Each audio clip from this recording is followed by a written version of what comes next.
It could actually help a lot. Liz, we have more to talk about right now. You know who's here? Thanks, Ernie. Take a look. Amy. Amy Brightfield is here. Thank you, Liz. Thanks, Ernie. Amy, so good to have you here. Nice to be here. Health editor from Better Homes and Gardens. It's so good to have you on board. And, you know, we heard a lot about this story. Yes. And I know if you can't take this exotic trip, okay, and everybody wants to feel... I think the one thing that most people talk about more than anything is that issue. Daylight, you know, loss of daylight and sunshine. So you're here to help us out a little bit. Yes. How do we deal with that? So you want to expose yourself to sunlight as early as you can in the morning when you wake up. Or even just turn the light on, turn your bedside light on.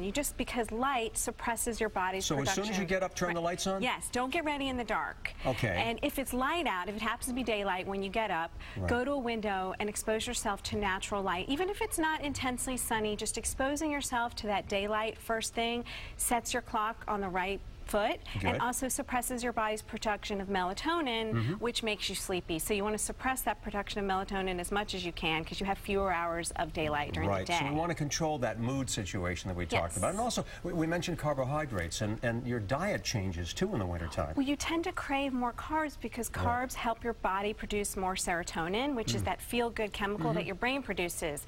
So you crave the carbs because you want to feel better, but you can do it in a healthy way. You can eat some unbuttered popcorn or whole grains. So just be aware that you might be craving the carbs and you can manage it. All good. You don't want to...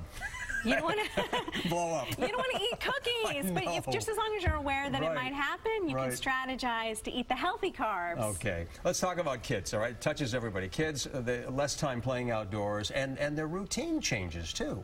Well, they are affected by the time change, but you want to keep their routine the same because they take their cues from social cues, like bath.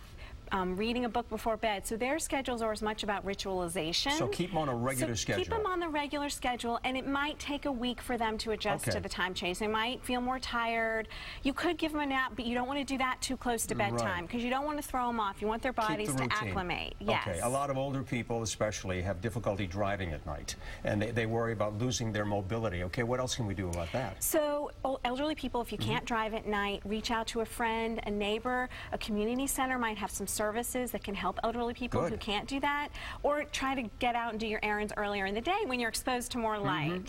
And commuters as well, you know, difficulty at night getting off the train, the subway, the bus, whatever it is, and even walking the dog at night. You know, you have to sort of think about what you can do to protect yourself there. Right, you want to be in areas that are more populated. You don't want to go to a deserted park early in the morning or take a route home that you're walking in a deserted area. You can also invest in maybe some reflective clothing or shoes. There's actually lights that you can attach to your shoes. So especially if you're walking the dog in the dark at night and early in the morning, you want to invest in that so people can see you. And keep your phone handy just in case there's an emergency. Yes. These are things that we can do. Bottom line is attitude, right? You got to have a good attitude about all of this. Yes, be positive, and it definitely takes a village, not just for kids, but for everybody. But it can make a difference too. If you feel this way and you're looking forward to certain things rather than getting yourself down and discouraged, that can make a big difference in your lifestyle. Yes, definitely. If you know that you have resources out there that can help you. Great. Amy, so good to see you. Good to see you, too. Amy Brightfield from Better Homes and Gardens. Come back again. I definitely will. See you soon. Keep that sunshine. Okay. We have a lot more to talk